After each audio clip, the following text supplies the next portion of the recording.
good afternoon, and welcome to another Super Secret Project sketch. This is Eric Whalen from Super Secret Project X, and I got it right 2 times in a row. Yes, I'm mastering bass skills. Words. Doing the word thing. All right.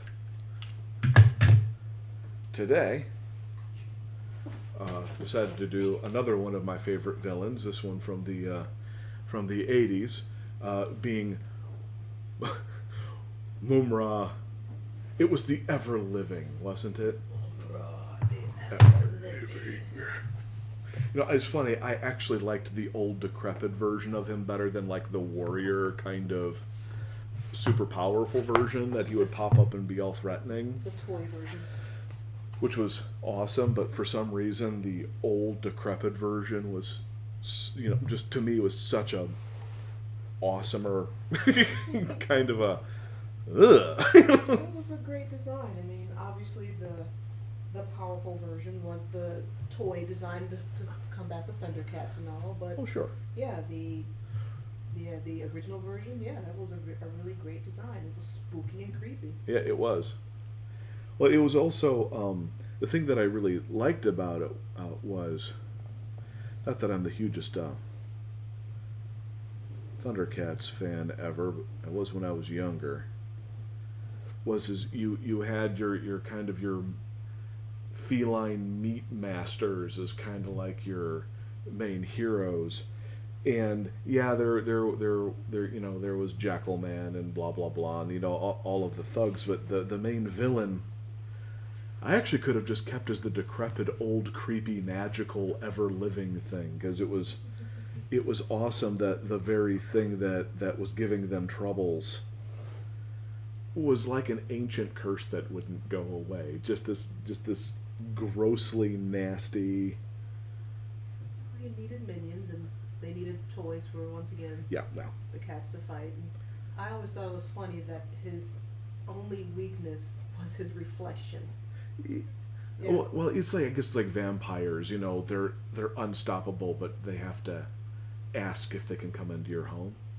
So I'm thinking they have like a little tiny spider flying right in front of you. Ooh. Ooh. Yes, there was a little tiny spider. Look at that. There's some kind of very tiny. They think we're crazy because there's no way that could have shown up on the screen. You know, look, I'm looking at myself doing the spider thing on my, never mind, time loop happening with me watching my own stream. It's not vanity. I do that to make sure everything's turning out okay. Anyway. I hope it's not vanity. No. Anyway, yes, Mumra.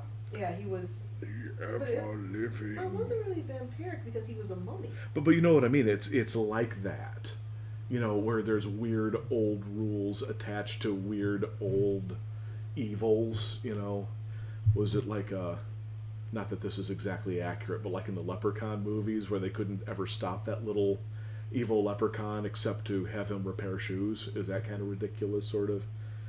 You know, show Mumra his reflection and he can't stand it. I've never seen any of them. Oh. The only one I remember even vaguely watching was I watched the opening to Leprechaun in the Hood, because that was one of the funniest openings I've ever seen on something. Well, it's I haven't seen a bunch of them. I've seen a little bit, and they'd always be like, "We're about to get killed," and then somebody goes like, "We got a bag full of shoes," and then they like throw the shoes down. The leprechaun goes, "Ha!" and then starts repairing the shoes. And I was always like, man, it's easy in that universe. Just have a bunch of shoes on you that you rip up and throw down, and you can run and you're safe. But to me, that's kind of like what the Mumra thing was. It was like that for no apparent reason. He couldn't stand his own reflection. Yeah. Nobody knows why. And even he thought he was ugly.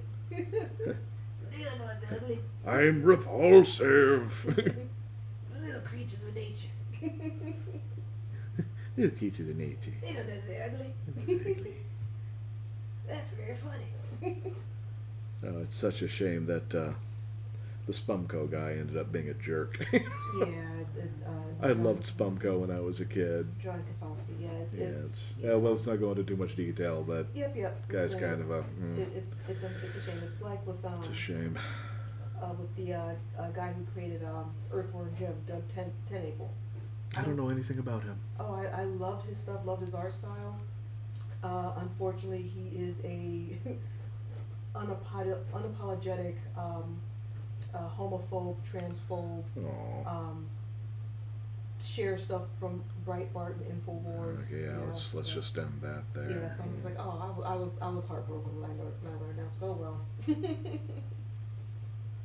All right, Mumra, how do you think? Now I'm trying to remember in the 2012 Thundercats, Yes. I'm, The one that was really good, then they canceled because nobody watched it for some stupid reason. Yes.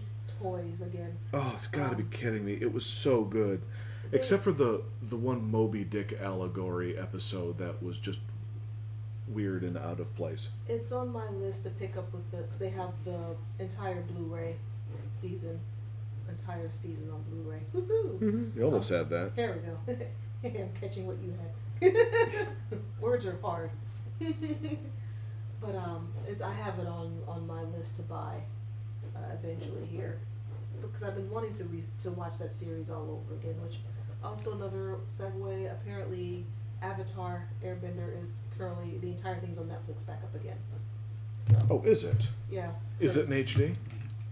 I'm not sure, but I just saw that it was somebody's rewatching it, and they were just remember the guy I was telling you last night was doing the live tweet. Well, I didn't know he was watching it on Netflix. I didn't know either. I just found out. Oh, That's what I was all telling the you. news happening. I know, right? Amazing. But apparently, yes, it's all back on Netflix now. So I didn't know it was on Netflix in the first place. I thought, or was it Hulu? I don't. I didn't know it was on Hulu. I don't remember, but apparently it's on Netflix now. It's doing the thing. Yeah, we should rewatch that again. 'Cause usually we watch it every year. Yeah, we have the Blu-rays or The DVDs. DVDs. Yeah, that's also another one. The video discs. The magic playback thingies. That's another one that I wouldn't mind picking. Well, I have on my list to pick up is because I know they've released Avatar fully on Blu-ray now, and Korra is down to I think they put it all on like either 1 or 2 discs now instead of having it in separate seasons, which we're missing season 2 of that for some reason. I don't know what. Yeah, I don't know what happened to it. If we just forgot to buy it or whatever. No, we had it. We just don't have it now for whatever reason. Weird. Okay. Yeah, that's exactly right. I don't know what happened to it. Yeah. Either way, it'd be nice to pick up both of those. But yeah, Mumra. The ever-living. Yeah, the new Thundercats was such a great series. I mean, For they some were reason, so well people with just that. didn't watch it. I can't figure that out. That was. From what I've understood, because I've actually talked to a bunch of cartoon fans and animation fans like us online, and a lot of them, of course, are younger than us.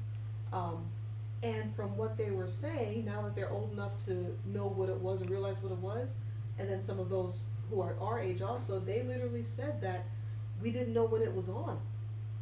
They could have just got the scheduling bad. Because I remember when we were watching it with Cartoon Network, they were shifting that thing all over the place because they had a certain time frame, time schedule, and then it would just get shifted to another time, and then move to another day, and towards the end of the series, they were just like even they didn't know what to do with it. Yeah, that's to me. It's if you invest into something, you need to give it a shot. You can't just. Oh, the ratings didn't work for 1 or 2 weeks. Let's start screwing with the schedule. It's like, no, give it a little bit of time to see if it works or not. Because that was one where I was actually shocked how good that was. With the exception of a handful of episodes that were legitimately, I think, a little off. But like the Moby Dick one, that was weird. That was like I didn't quite understand. Which I'm drawing a blank on, which is probably a reason why. It was the one on the ship, and they were out in the Sea of Sands, and there was like a sand creature, and I mean, it was neat that there was like a sea of sands that moved like the ocean, and that's Thundercats. I mean, that's just a super wonderfully weird kind of thing to do. But the episode was just like, why is Lionel so obsessed over some creature he's never seen before? You're kind of like, guys, you're trying to get a little too deep here.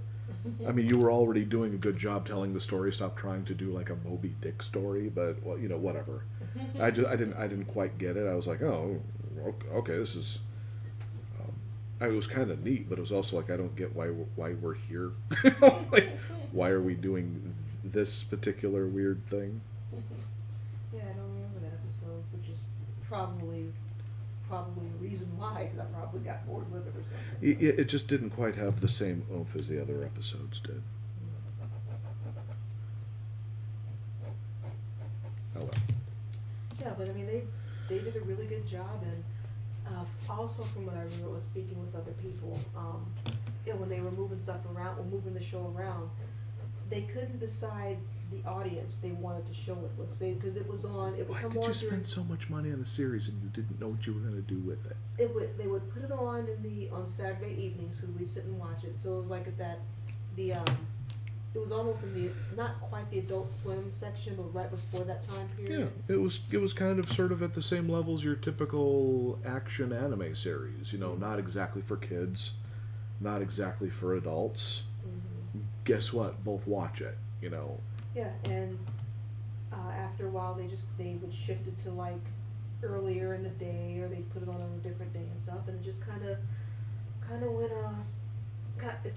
away, because they once again, they're like, well, we don't know why it's not selling well. I mean, we even tried to make toys, which they did try to make toys, but from what I understood, they did the stupid thing of putting the toys in 2-packs instead of having them singular, because why in the world would you want to buy a character that you don't want? Yeah. And that's what if I'm thinking, I'm remembering that when it came to the toy story, toy part of it. How do we have a whole generation that grew up with great toys suddenly not understanding how to make toys? That makes no sense to me. It's like the whole, they couldn't figure out how to make good toys for Avatar: The Last Airbender, and I'm going like, really? The thing is, I don't think it's the new generation. The old generation, the old toy heads who thought that everything, this I know about toys. I'm a businessman. Those people are still in power, because remember I remember when Tiddlywinks was hot. Yeah. Remember with Alex Hirsch with Gravity Falls, that whole thing, where he was like, hey, I want to get some Gravity Falls toys going, and the first toy itself did not come out until a year after, right before the show was about to end, and it was a Grunkle Stan figure, and he got the prototype, and he was like, what the heck is this? Because he's like, it's like something was like the jacket or the hat was the wrong color, one of his eyes was kind of like pointed off in one direction, and he was like, what the heck is this? He's like, this isn't what I asked for. Yeah. And he actually got mad, and he said, no, this is not what I want to represent my brand and my toy line. This is not my vision. And so he made them redo the entire thing and actually apologized to people online, saying, well, I know we promised to have toys for you guys for this season, but this sucks. Yeah, that's pretty much it. He's like, but this did not hold up to my standards, so we're not going to have this. We're going to redo. Oh, what happened?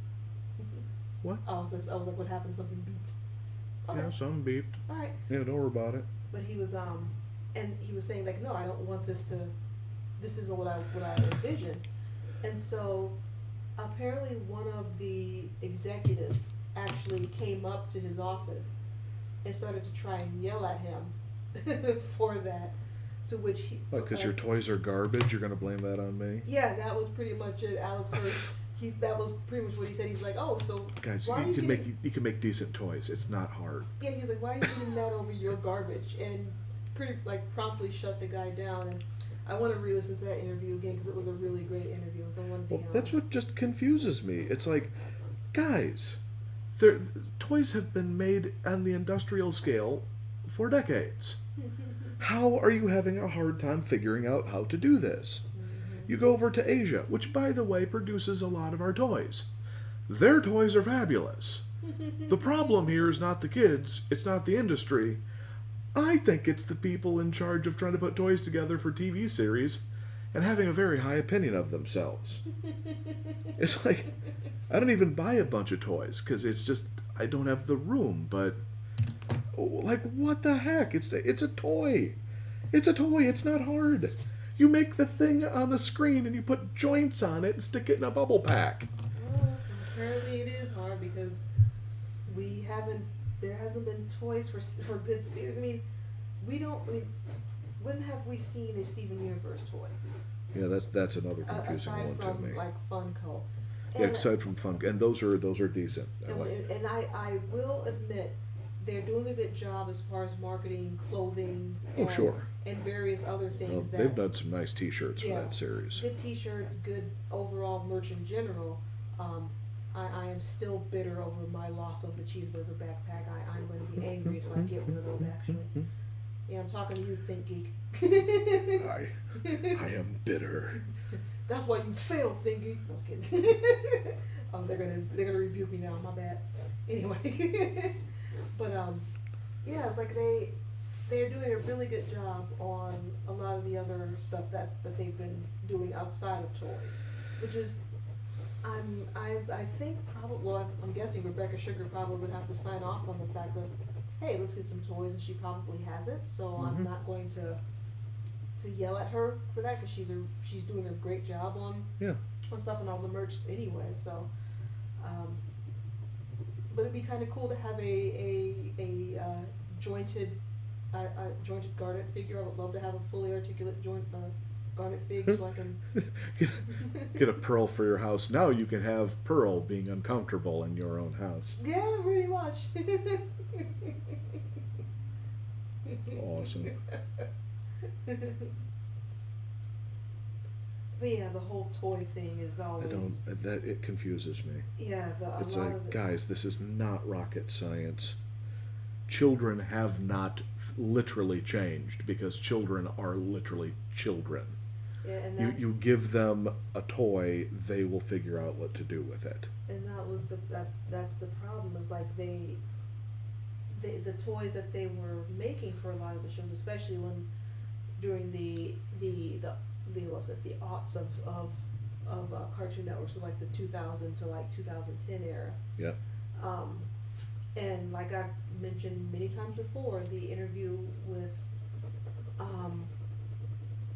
Andrea Romano, who is like the voice cast goddess of pretty much any and everything that we've watched. Well, she must be retired by now. If she hasn't retired now, she's going to soon. I think she has retired. I was about to say, because. But she was like pretty much anything that you've watched over the past 30 years, she has had her hand. Anything good, I should say, that has come out in the last 30 years, animation wise, and even movie wise, she's had her hand to do with that. But one of the interviews that she did was talking about, because she was the main voice director for Young Justice and Justice League and Justice League Unlimited, and she was saying how with the toys on that one, how the toys were absolutely horrible. Well, I keep saying, it's not difficult to make a good toy. Yeah, the problem is, like she was saying, with the executives who were trying to do the whole merch thing with that, they started out with trying to make action figures, and then they wondered why people were not buying the action figures, and thus, because the action figures weren't being bought, they concluded that the show was a failure. This was Young Justice. And the reason why the toys weren't being bought is because they were garbage. Yeah. To Andrea Romano, she's like, the toys they would break easily. They had bad paint jobs, and they would just come in these areas. They're like, sure. What is this? Kids aren't going to play with broken toys, and adult collectors aren't going to buy a broken toy. Yeah, an adult collector's not going to get something that has a bad paint job on it. Yeah, exactly. Yeah. Or that breaks easily when you try and display it. Even if you don't take it out the box, the paint job itself is going to be. Yeah, I mean, that's not genius there, folks. Mm-hmm. So, but yeah, and she was saying that, and then they're like, oh, well, because toys aren't aren't selling, then it must be a failure, and it's not our fault. And they immediately go, okay, well then we're gonna scrap this entire project because not enough money's coming in for the revenue for the toy sales and stuff. Because I mean, that's where a lot of the money comes in, is from the toys and advertising and all that. And Well, then do a good job on the toys. Why spend all that energy on the cartoon? And then be like, as an afterthought, the thing that makes us money is the toys. Oh, let's just poop that out real quick. It's like, no! Guys, when the Star Wars toys and the G.I. Joe toys from the 80s are better made. And there's nothing wrong with those toys, but it's not like they were the greatest toys ever. They were simple. They were plastic with a little bit of paint on them. They were no big deal. But they were toys, and they were what we wanted. Yeah, they were made to be played with. They were representations of the characters, and they could take a beating. You could chuck them from your sandbox to Alderaan during a giant explosion, or that is right. Or like you could send Cobra down into the depths of your bathtub, and he'd still be fine. Yeah, that's the point. But if you make a garbage toy, it's like, and it's nothing wrong with how we do it at work. I need to kind of understand things a little better, I guess. But in some cases, including the quality of a product is sometimes such a tiny amount of money, but some people want to shave off every little bit so that they can make every cent. And sometimes it's like, well, sometimes it's not about making every little cent. Sometimes it's like people will buy it and they have to have a certain quality. Right. And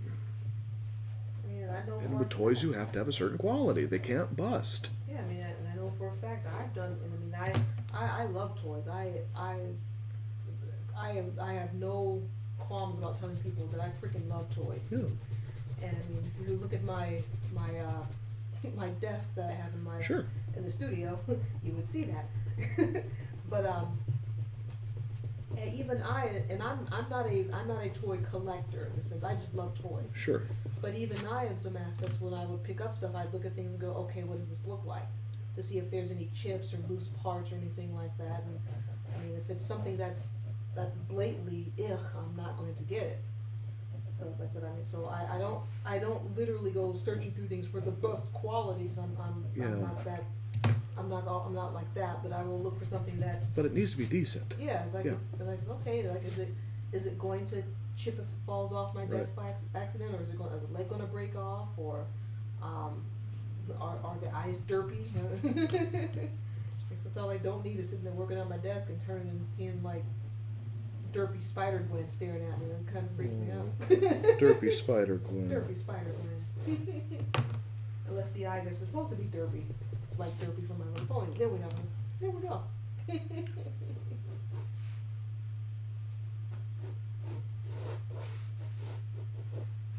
I just know that you put the Wonder Woman up on the Guardian, the Guardians platform. Yep. Nice. I must get a picture of that. I'm gonna make this a little threadier. It's looking good so far. Yeah, it is. It's getting there.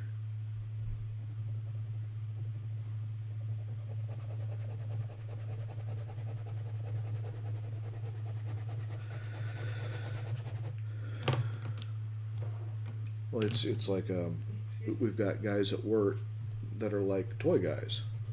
They're not freaks or weirdos or whatever. They just like toys, and it's like. And then there's the collectibles guys at work, and they like their various collectibles. And how in the world somebody goes like, we can just crap the quality on this. It's okay. They're just dumb kids. Well, no. I've been a kid. I know kids. Nobody likes something that breaks.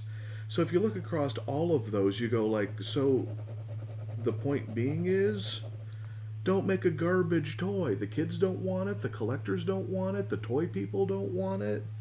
And I'm not sitting there going like, I'm some huge like knowledgeable toy dude. I'm just looking at it going like, who likes a garbage anything? Yeah. And you get these executives just going like, we'll just make a piece of crap. And which is funny is, there's so many really good toys out there that you just spend a little bit more for and you get like 5 times the quality, and you end up going like, well, what do I want? Do I want the cheap thing that falls apart, or like the Seth MacFarlane kind of stuff? Or even with that, even like below Seth MacFarlane, there's the Marvel Select stuff. Yeah. That's really nicely done, nice paint jobs, and fully articulated, and you can pose them, and they're they're a little bit on the pricey side, but for a full 8-inch action figure that's fully articulated, they're actually pretty good. I'd even say even above the Seth MacFarlane stuff is the not Figma. The Figma is one of them.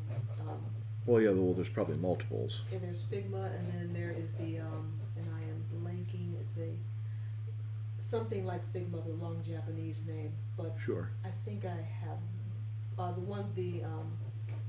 one that I bought you, the not Getter Robo, Black Robo. Black Ox. Black Ox, yeah. Yeah. That company. And I mean, those things are beautiful. And Yeah, those are really nice. Yeah, and they're usually they're like steel. I think they have the toy steel, and they're a bit small, but of course they're also imported, which also makes them expensive. But still, they are really well put together and beautifully constructed, and they actually look like the figures. Sure. Well, and that's all I'm asking for, is that it's not a piece of trash, and it's something that someone's buying because they love it. Treat it that way. It doesn't have to be perfect, but it shouldn't be garbage. That's just what I'm saying is I don't get what some executives are thinking. Well, it's what you said earlier. They're just dumb kids. They're going to play with whatever they want to play with, which. Yeah, but that's not true. That's it exactly. That's most kids are going to go. This doesn't look like the guy. This isn't the thing I wanted. Yeah. This doesn't look like the cartoon or the show. Like, why do I want this? Why did you give me this? What is this dumb thing? I don't want to play with this. Yeah. And that's that old school method of thinking of just kids aren't buying toys, their parents are mentality. It's just like, yeah, but then the parent buys the toy, the kid complains about it to his friends. Yep. Their parents hear about it. This is not genius stuff here, guys. Mm-hmm. And not like I'm a manufacturing expert, but I've had a little bit of experience with Alibaba, and you end up going like, the price per unit on some of these things is so low that you're going like, guys, bink, there's the extra nickel, make it better, And like from the experience I've had at work, a lot of the factories will sit there and really, really work with you to get your product looking good, and that's what they're producing. That's why I'm going like, no, I've seen the same factories produce really good stuff. You're just being lazy. That's just what I'm saying. I'm just like, I just so don't get it. I'm like, you're just freaking being lazy.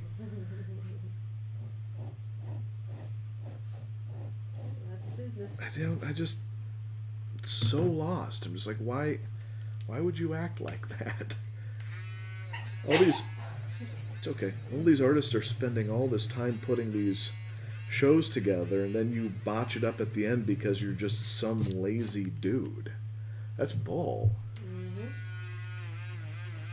Oh, they're just dumb kids. I mean, like my favorite Airbender toy was the Flying Aang. Couldn't get an action figure of Aang, but you can get one where you pull a string and he flies off. It's like, yeah, there's about 20 minutes of entertainment for the kid, then he doesn't care about it anymore. Sky Dancer Aang, yeah. Yes.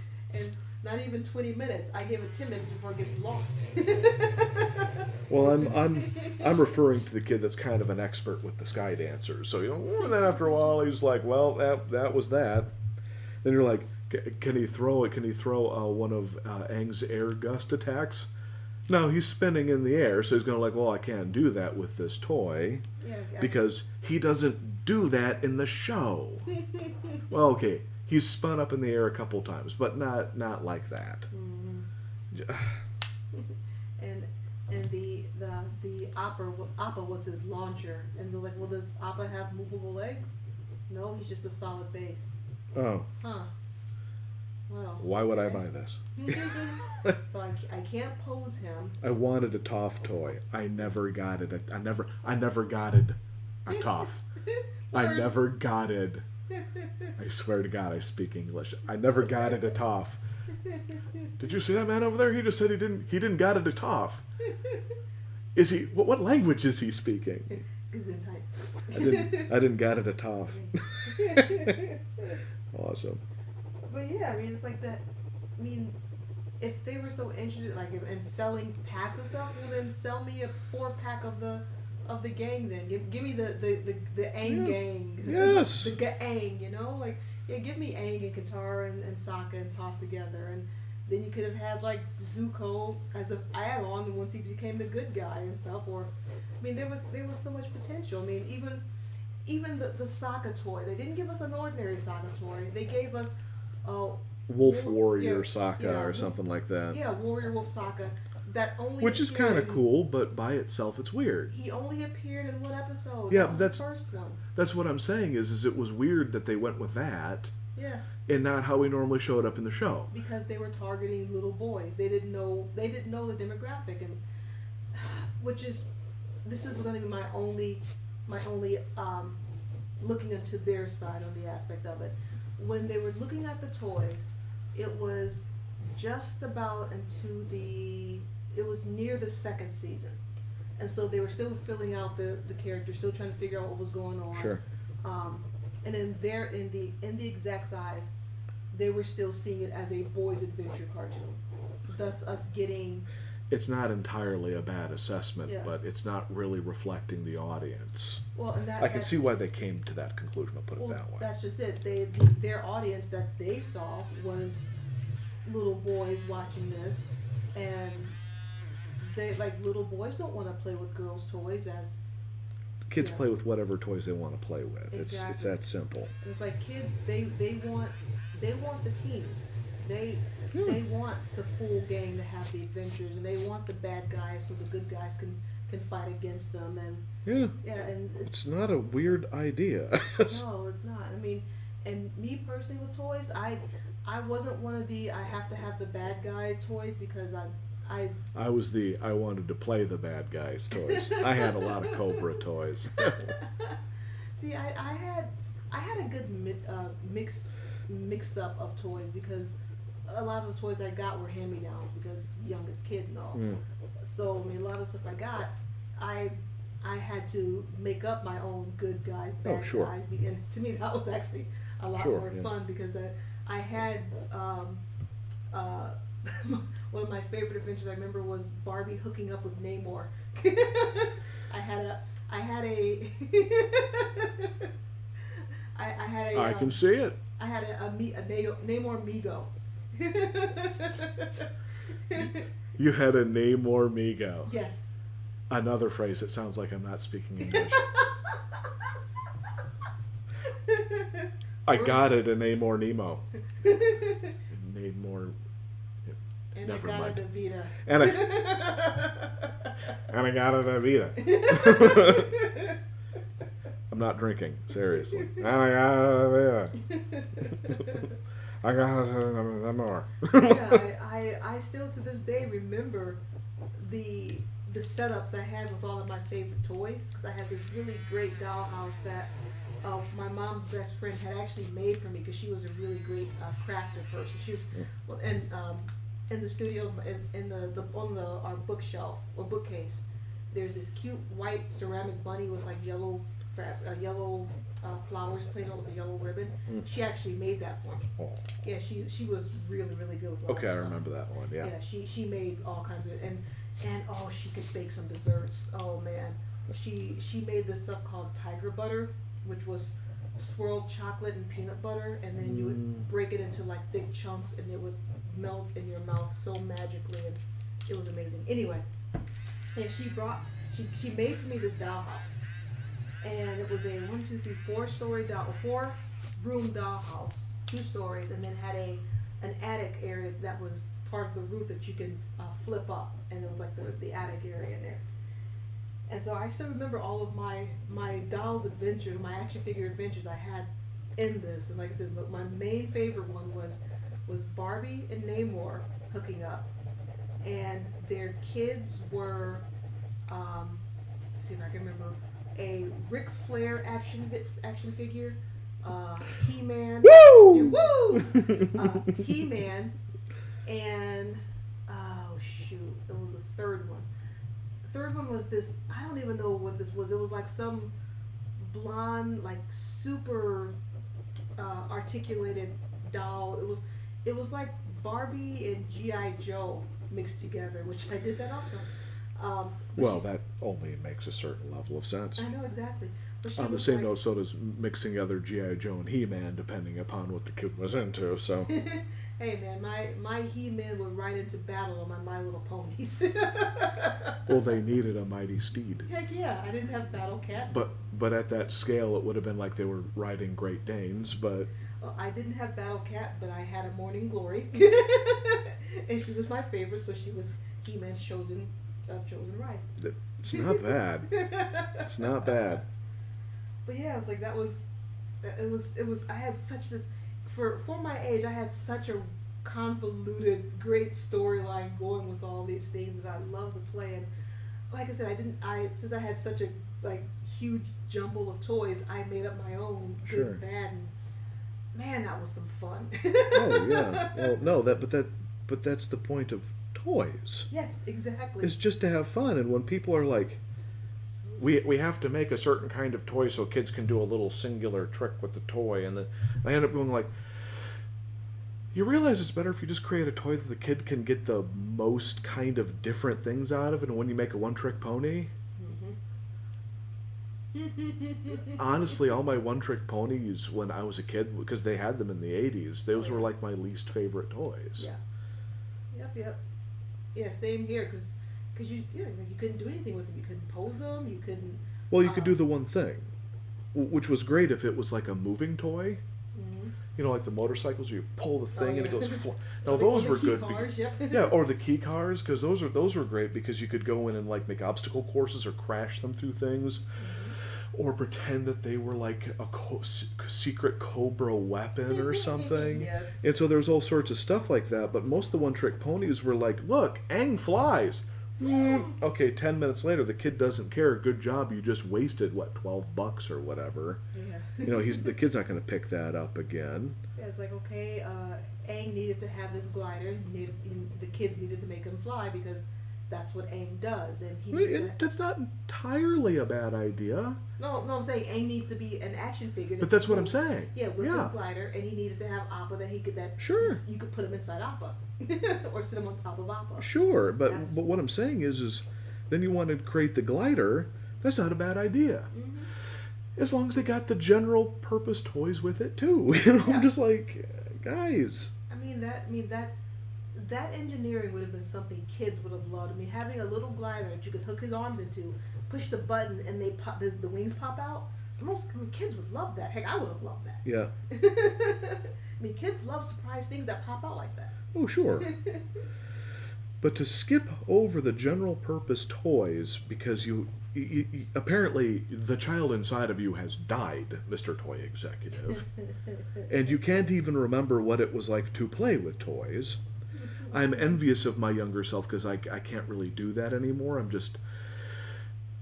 I just for some reason I don't quite connect with toys the same way I used to, but that doesn't mean that I have forgotten how amazing they are, you know, and how important they are, and what great fun playing with toys is. And that's why when I look at this stuff, it ticks me off a little bit because I'm going like, the people who are in charge of making toys have completely forgotten what they are even supposed to be, you know, what they even do. Well, to be fair, those dinguses. Well, going back to your toy we are not connecting with toys thing. It's not the fact that you don't connect with them anymore. It's just the fact that with us being artists, you make up your own toys. Oh, sure. You play with them in your stories and your drawings. So. Well, sure. I mean, I play in a different fashion now. Yeah, no, absolutely. But that doesn't mean that I disrespect or not understand a toy. That's what's deeply confusing about a lot of toys for cartoons. I'm like, this is bull, guys. You don't understand you're being outdone by Pops. Mm-hmm. Because I couldn't get a good Grunkle Stan anywhere. I got a good Grunkle Stan Pops. Yeah. Do I play with him? No, but I have him on my shelf and I look at it and I go, I love that grumpy old crazy bastard. I love that dude. And that's, that. Yeah. And I could have had like a really great like toy of Grunkle Stan, but oh no, can't do that. Just like. Yeah. That's why I'm just confused at what some of these guys are thinking. Mm-hmm. Yeah, I'm gonna mess up the edge of his everlasting cloak a little bit. Tear that some of that. Make it messy.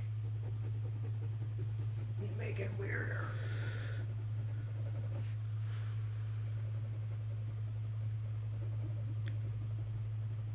We keep getting some skips in the stream for some reason. Yeah, for whatever reason, we're having low frame rate today. I'm not sure what's up with that, but you're my only viewer, so. Not for anybody who wants to watch it later on. Like. Oh sure, no doubt there. I'm just simply saying at the moment I can't do anything about it, so. I'm looking to see if we have anything else that's probably end up being a good time lapse. Yeah. I'm sorry, what were you saying? I was saying I was looking to see if there's anything else that we have on that may be sucking up stuff, but. I might have left something on my my computer here. Well, okay, yeah, it's possible because I'm hearing you running pretty good there, so yeah, probably. Yeah, I just kind of feel like making this more of a messy sketch today.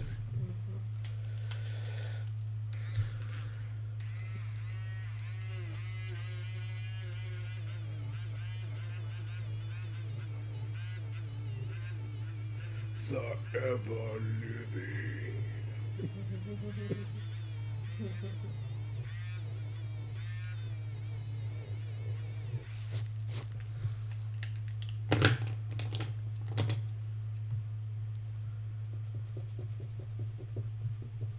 There we go. It's a much messier edge right there.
Yeah, it's kind of funny, and not that.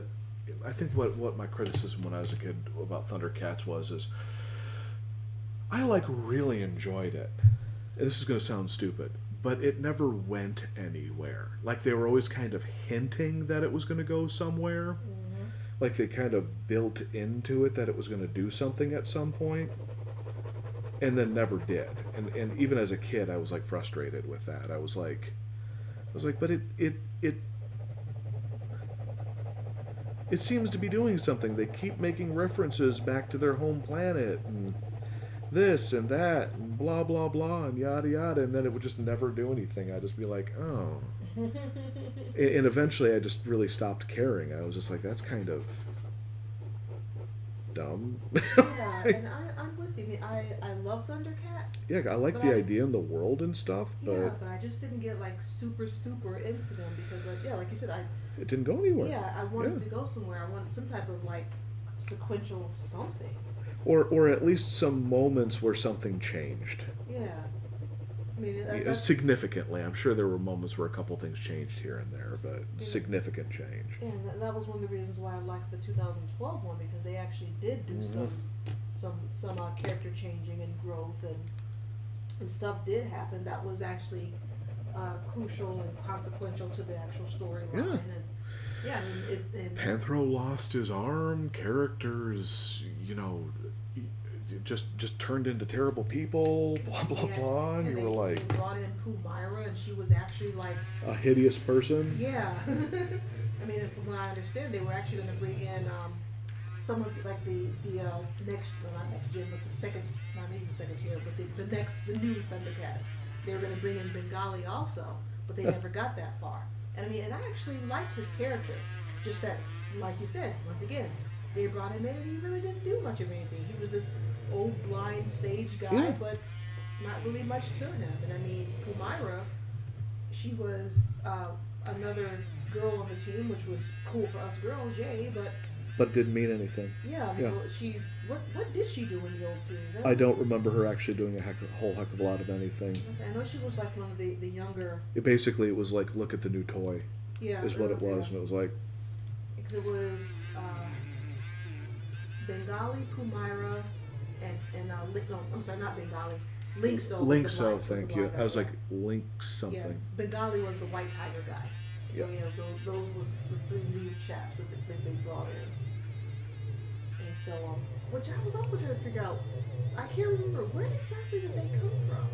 I want to say they I don't know, just found them in a hole or something. Because I mean, they would have had to. They would have had to have been like in the stasis pods also.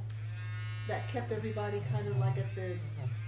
Unless they, I was like, where did they come from? I'm completely blanking on their history. So I need to look that up again. Let's find out. Let's find out. Let's go to the Wayback Machine. Yes, to the Wayback Machine. Here we go. Alright. Thundercats.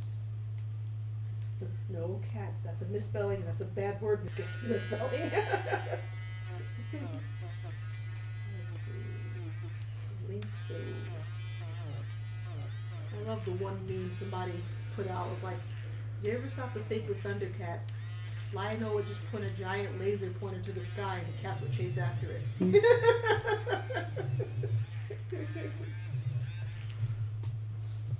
Alright.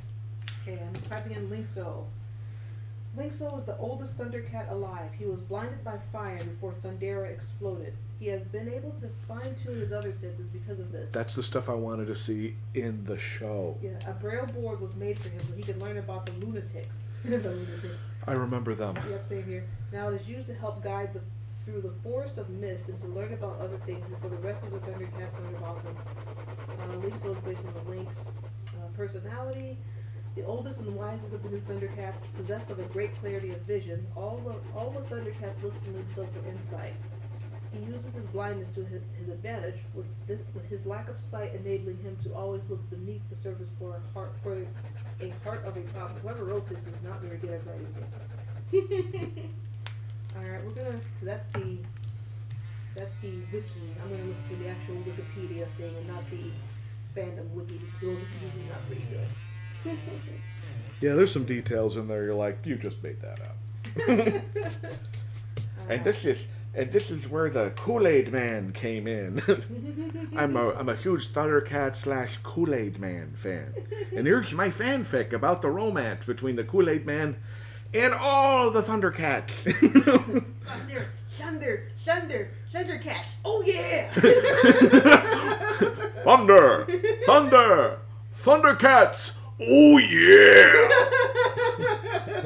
Was there a little bit of Macho Man mixed in there? Yeah, yes, there was. Quite a bit, actually.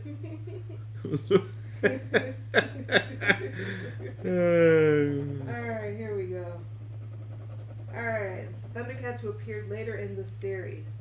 This is the actual Wikipedia article. Okay. They decided they needed more toys, so boom. Alright, random thing.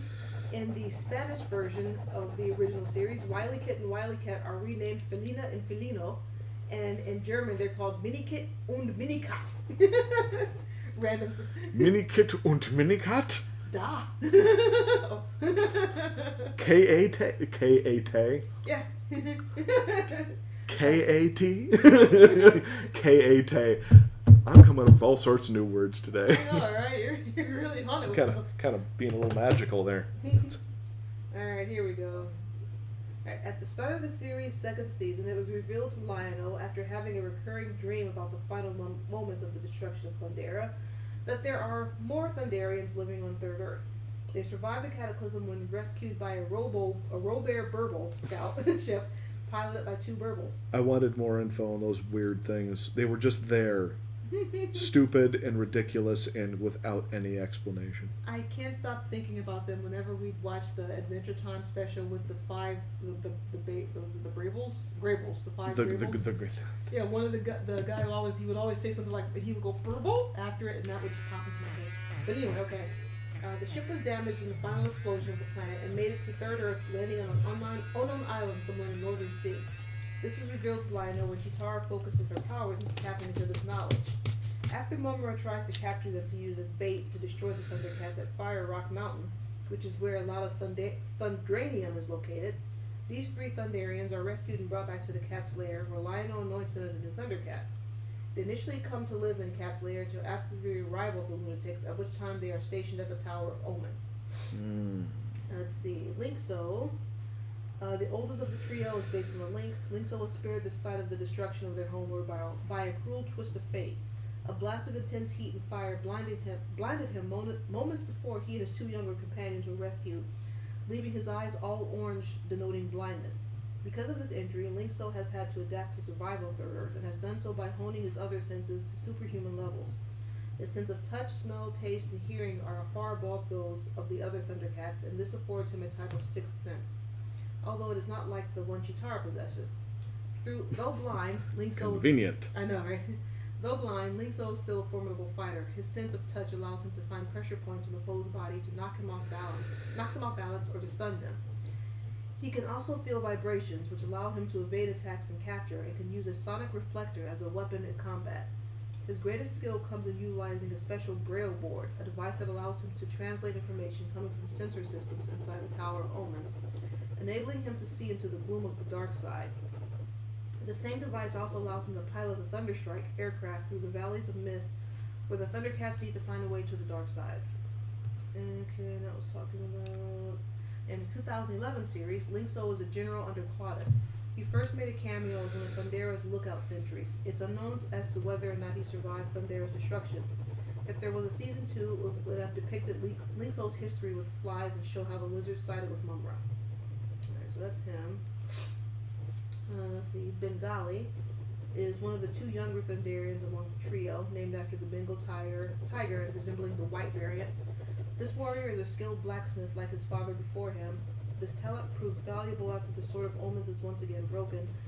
Fast and agile like Tigra, Bengali is called brother by him, but it is unclear if they share a true familiar bond, or is it just greeting? If the greeting is merely meant as a term of endearment, given that the new Thundercats repeatedly call the originals nobles while referring to themselves as mere Thunderians. It seems that unlikely there is any family relationship between the 2. Another possibility is that because they are both tigers, the Bengal clan may have been cousins to the Tiger clan, even though one is considered nobility while the other is not.